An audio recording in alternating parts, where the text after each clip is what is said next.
our leader, and I have never been more impressed and never been more proud to call you my friend.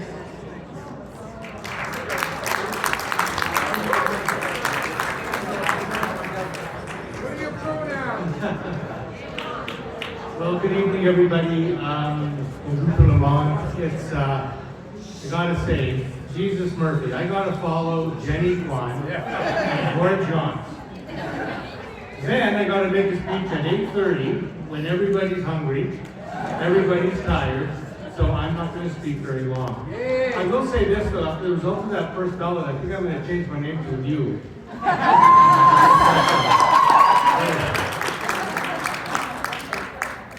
Listen, first of all, we're here in BC Caucus, and as people have noticed before, what a turnout. I mean, I don't think we've seen a BC Caucus this energized, this big, this exuberant and excited in many, many conventions, and it gives me a chance just to talk about how pivotal British Columbia is to this party. Right now, 50% of the federal caucus is from British Columbia. And that's because of the hard work and dedication and political skill of every one of you in this room and all of those sisters and brothers and friends who have been working in our campaigns across our great province. So thank you for that.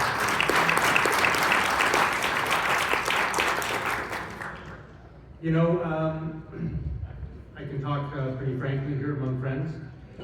One of the few advantages of burning the house to the ground is that we get to build a new foundation. And when I left the Teamsters 20 years ago, I said I was going to write a book called The 18 Deadly Political Sins, and number 7 is believing your own bullshit. So it's always something, an institutional concern. But I actually, about 6 months ago, started to really believe that this is actually an incredibly exciting time in our party system.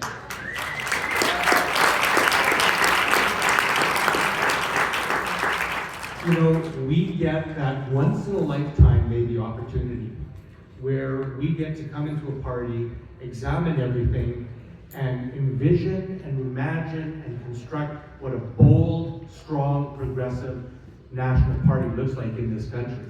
And that's what all of you are doing. It's what everybody who's at this convention is doing. And it's really like we're an open source party right now. Where we're throwing open the code and saying, everybody come on in and let's write code together and create that party that we know is possible. That can not only be principled, that can not only make us proud as social democrats and socialists, but also have success at the ballot box. And that, to me, is a very exciting opportunity. And I'm feeling that excitement. I'm feeling the momentum. I'm feeling the optimism. I'm feeling the camaraderie. I'm feeling the solidarity. And that's incredible. I've been to more conventions than I'm prepared to admit at this microphone. But this doesn't happen very often. If we'd have won 14 seats or 17 seats, we probably wouldn't be in this position. We'd have probably had, some national teeth, and we'd have a review, and we'd probably write a report, and we'd kind of wash over the different problems. But this is an opportunity for us to say what we've done before was not working. So let's reconstruct a party that will. That's what we're doing.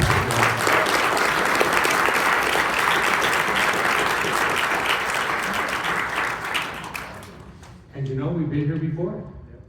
Right? We've been here before. In 1993 we were reduced to 9 seats. What happened after that? In 2013, then 19, then 29, then 37, and then 103 seats in 2011. We are bowed but unbroken. We are daunted, but we are exuberant. We are, as someone said today, we walk on the shoulders of giants, and it's our challenge, our opportunity, and our responsibility right now as progressive people in this country to build that country that we know our country needs and that Canadians are counting on us to do. Geez, I'm giving the speech I'm giving on Sunday. Yeah. I'll rephrase a few things. But,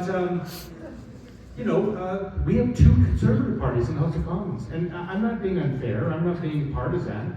I mean, you've got, a far-right conservative party, and you've got, center-right conservative party. There is no one, as Gord John said, there is no one in the House of Commons who's challenging this government on public health care, who's challenging them on climate action, who's challenging them on Indigenous rights, who's challenging them on good working-class unionized jobs. I mean, I've sat in that house where Mark Carney's so-called progressive liberals ordered people violating their constitutional charter rights back to work twice. This parliament, and probably most, I think, striking right now of all, there is nobody in House of Commons but us who is actually articulating progressive foreign policy. I know, I'll get to Iran in a second, but it started before that. When the United States went in and kidnapped Venezuelan President Maduro, clear violation of the sovereignty of Venezuela, our government cheered it on. Now, whatever you think about Maduro, that's not the point. The point is, one UN member state invading another. Then you had the blockade of Cuba, the complete, cruel, and illegal blockade by the United States trying to strangle an island by withholding energy. That's an act of war. Shame. And you know what? What does this government do? They say nothing about it. And for those online, those liberal trolls that try to defend us, we sent $8 million. You know what they did? We send them $8 million every April. Now that is a pittance in government terms. All they did was they advanced Cuba $8 million and sent it to them in February, not April. That's what they did. And then finally, this illegal attack on Iran by Netanyahu and Donald Trump. And this government supported it, and make no mistake, they have not recanted that. They supported it, and they supported it with regret. Then they said it was illegal. Then they said that maybe we won't commit troops. But they have never, ever come out and stood up to Trump and stood up. And as I've said many times, this is a clear violation of what everything Mark Carney said in Davies. Let's face it, that speech was a good speech. It was something I think Canadians were proud of. I mean, as I've been telling liberals, welcome to principled foreign policy. Social Democrats, we've been saying that for decades. But as my dad said to me, wisdom comes so seldomly, it ought not be rejected because it comes late. But you know what? It turns out to be straight rhetoric. Straight rhetoric. He said two things in Davos I have memorized. One thing he said that Canada will only support the use of force when it's in conformity with the UN Charter. And there's no question that the attack by the United States and Israel on Iran was not in conformity with the UN Charter. Nobody even disputes that. And the second thing he said is that it's important for Canada to be consistent on the world stage. And that we have to call out breaches of international law, whether committed by ally or adversary. So while we rightfully condemn Russia for invading Ukraine, while Anita Anand seems to go crazy every time Iran attacks anybody else, said they have not only refused to condemn what the United States and Israel have done to Iran, they support it. That kind of rank hypocrisy, that kind of brazen contradiction, that kind of support for something that the rest of the world just regards as just being completely unprincipled, is something only the NDP stands up in the House of Commons. Pierre Poilievre, he supported the war. His thing was he didn't think that Carney went far enough initially, and his attack for the wobbling. But we're the only people who are actually bringing this up. And finally, I'll conclude about working people. We are the party of working people. This party was founded by working people, for working people.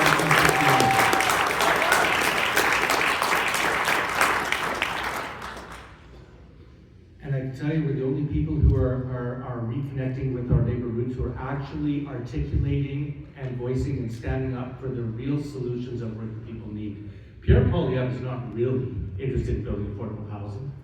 He doesn't support the federal government building non-market housing, housing for seniors, housing for students, housing for people living with disabilities, housing for low-income people, co-ops.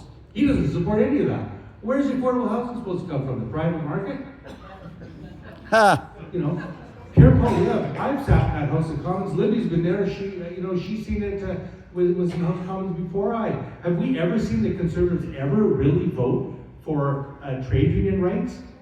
I watched that they voted in favor of every single back-to-work order that ever was tabled in the House of Commons. We tabled anti-scam legislation 7 times in 15 years, and they voted against it every single time. And so we forced the Liberals. The Liberals didn't agree. We forced them to bring in anti-scam legislation in this country.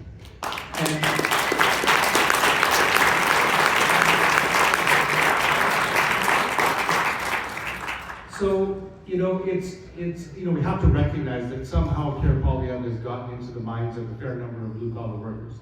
That is a reality of politics. It's our job to understand that, to meet working people where they're at, to listen to them, to understand what their aspirations are, to listen to what their solutions are, and to articulate. And you know what? I don't want to be working people's ally in the House of Commons. I want to be their voice. And that's what our party should be, the voice of working people in this country. Woo!